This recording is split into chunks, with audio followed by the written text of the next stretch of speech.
Hello friends, आज मैं review करने वाला हूं एक ऐसे एनएफओ के बारे में जो कि एक नई तरह की थीम बेस को फॉलो करेगा। जी हाँ, मैं आज रिव्यू करूंगा HSBC India export opportunity fund direct growth plan के बारे में। तो इस वीडियो में मैं वो सारी चीजें कवर करने वाला हूं कि ये एनएफओ किस तरह से काम करेगा। पहले मैं इसकी बेसिक डिटेल्स को कवर करूंगा, उसके बाद इसके इन डेप्थ रिव्यूज के बारे में जानेंगे कि इसके इन डेप्थ रिव्यूज कैसे है, इन डेप्थ ये किस तरह से काम करने वाला है। लास्ट में हम फिर इसके बिजनेस मॉड्यूल को जानेंगे कि किस तरह के बिजनेस मॉड्यूल को फॉलो करेगा ये एनएफओ। एंड देन मैं अपना रिव्यू आपको बताऊंगा कि क्या आप लोग को इसमें इन्वेस्ट करना चाहिए, और अगर करना भी चाहिए तो किस तरह के इन्वेस्टर्स को इसमें इन्वेस्ट करना चाहिए, और आखिरकार ये कितना रिटर्न हमें बना के दे सकता है। तो दोस्तों, अगर आप पहली बार इस चैनल पर आए हैं तो प्लीज चैनल को सब्सक्राइब करना, वीडियो पसंद आए तो लाइक करना, क्योंकि आपका एक सब्सक्राइब, एक लाइक मुझे मोटिवेट करता है आप लोगों के लिए इसी तरह की न्यू एजुकेशनल वीडियोस लाने के लिए। तो चलिए दोस्तों, शुरू करते हैं। देखिए, इस एनएफओ का नाम है HSBC India export opportunity fund direct growth plan. इसकी जो लॉन्च डेट है वो है 5 सितंबर और इसकी एंड डेट होगी 19 सितंबर को। जो भी लोग इसमें इन्वेस्ट करेंगे उनको अलॉटमेंट होगी 25 सितंबर को, और इसकी एनएवी है 10 रुपए की। जो मिनिमम एसआईपी आपको करनी है वो 500 रुपए से आप स्टार्ट कर सकते हैं, और कम से कम लमसम मतलब मिनिमम लमसम आपको करना है 5000 रुपीज। एग्जिट लोड इसमें होगा 1% अगर आप एक साल के अंदर अंदर इसमें से पैसा विड्रॉ करते हैं तो, और इसमें किसी भी तरह का कोई लॉक इन पीरियड नहीं है। देखिए दोस्तों, ये तो हो गई कुछ इसकी बेसिक डिटेल्स के बारे में। अब चलते हैं हम इन डेप्थ समझने के लिए कि आखिर एनएफओ काम किस तरह से करने वाला है। देखिए फ्रेंड्स, ये एक थीमेटिक फंड होने वाला है जो कि एक एक्सपोर्ट थीम को फॉलो करेगा। बेसिकली ये उन कंपनीज या उन स्टॉक्स को अपने इस एनएफओ में ऐड करने वाला है जो कि अपनी गुड्स एंड सर्विसेज बाहर देश में एक्सपोर्ट करती है। तो इस स्कीम में वो सब कंपनीज होंगी अपनी मार्केट कैपिटलाइजेशन के अकॉर्डिंग, चाहे वो लार्ज कैप में हो सकती है, चाहे वो स्मॉल कैप में हो सकती है, चाहे वो मिड कैप में हो सकती है, बट वो कंपनी जो है एक्सपोर्ट बिजनेस के अंदर होनी चाहिए। साथ ही साथ इस फंड की जो मेजर चीज है वो ये है कि उन कंपनीज का जो मेजर रेवेन्यू होना चाहिए, मतलब 20% तो होना ही चाहिए। मतलब जो भी वो एक्सपोर्ट करती हैं अपनी गुड्स एंड सर्विसेज को, उन कंपनीज का जो रेवेन्यू है वो 20% एक्सपोर्ट के थ्रू से आना चाहिए। एक चीज हमें और समझनी होगी कि इन सब कंपनीज को या इन सब स्टॉक्स को ये जो भी ऐड करने वाले हैं उन सबको एक्सपोर्ट के साथ साथ गवर्नमेंट की पॉलिसीज का भी बहुत फायदा मिलने वाला है, जो कि एक्सपोर्ट को और ज्यादा बढ़ावा दे रही है। तो अब हम जान लेते हैं कि किस किस तरह के सेक्टर्स इस फंड में आ सकते हैं। पहला तो है मैन्युफैक्चरिंग। मैन्युफैक्चरिंग क्या कह सकता है, जैसे ऑटोमोबाइल या ऑटो कंपोनेंट्स हो गए।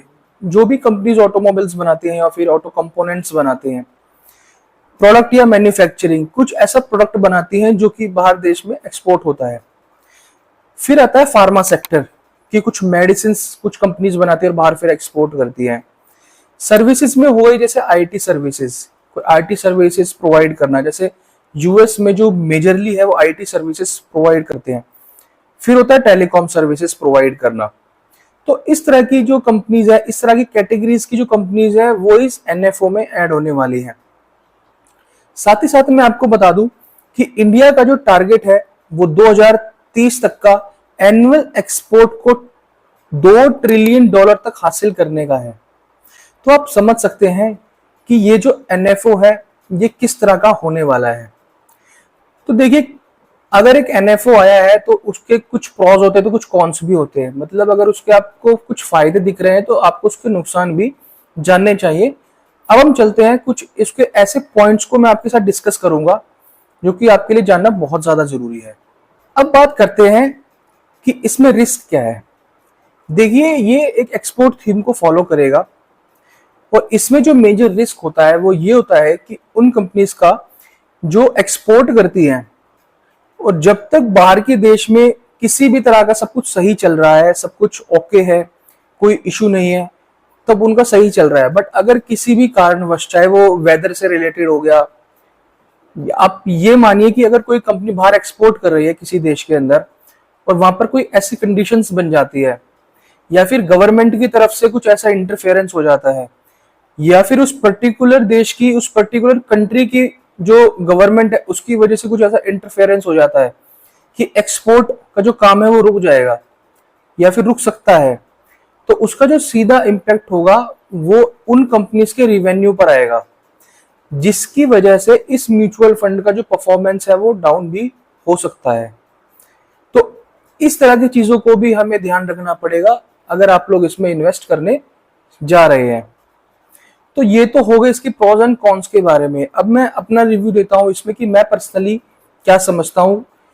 देखिए, मेजर जो इस एनएफओ को लेकर है वो ये है कि ये निफ्टी 500 टीआरआई को फॉलो करेगा, तो इसमें large, mid and small companies भी इंक्लूड होंगी, बट शर्त यह है कि वो एक्सपोर्ट बिजनेस में होनी चाहिए और कम से कम उनका रेवेन्यू 20% एक्सपोर्ट के थ्रू से आना चाहिए। तो देखिए, आपका जो पैसा है उसका एक्सपोजर लार्ज, मिड और स्मॉल कैप में भी चला जाएगा। दूसरी बात यह है कि अब वो किसी भी तरह की कंपनीज हो सकती है, तो ये पर्टिकुलर एक थीम पर ये पैसा लगाएंगे, सेक्टर कुछ भी हो सकता है उसमें, तो आपके पैसे को डाइवर्सिफिकेशन तो मिल रही है, बट इसमें जो रिस्क है वो ये है कि अगर कल को किसी कंट्री में जिनका एक्सपोर्ट बिजनेस अच्छा चल रहा है और वहां पर कुछ ऐसी कंडीशन बन जाती है, तो वहां से उनकी रिवेन्यू पर इफेक्ट पड़ेगा, जिसकी वजह से म्यूचुअल फंड थोड़ा ये डाउन हो सकता है।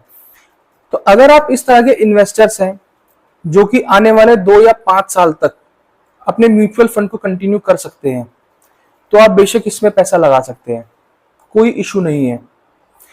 साथ ही साथ अगर आप इस तरह के इन्वेस्टर हैं जो 1 या 2 साल के लिए पैसा लगाना चाहते हैं केवल ये देखकर कि हाँ सब कुछ सही रहेगा, तो फिर ये फंड आपके लिए नहीं है, क्योंकि ये फंड जो है लॉन्ग टर्म में आपको एक अच्छा पैसा जनरेट कर सकता है। साथ ही साथ हमें यह भी देखना होगा जब ये फंड रिलीज हो जाएगा कि इसकी एक्सपेंस रेशो कितनी है। अभी तक इसकी एक्सपेंस रेशो का बारे में कुछ पता नहीं है, बट मेरे अकॉर्डिंग जो इसकी एक्सपेंस रेशो होनी चाहिए वो 0.3 से 0.5 के बीच में होनी चाहिए। अगर वो इस बीच में आती है तो ये बहुत ही अच्छा फिर एक एनएफओ, एक फंड हो जाएगा। अदरवाइज अगर आप इसमें इन्वेस्ट करें तो अपनी भी रिसर्च जरूर करें। तो अगर आपको ये वीडियो थोड़ी भी पसंद आई है तो प्लीज वीडियो को लाइक करें और चैनल को सब्सक्राइब जरूर करें। Thank you so much, have a nice day.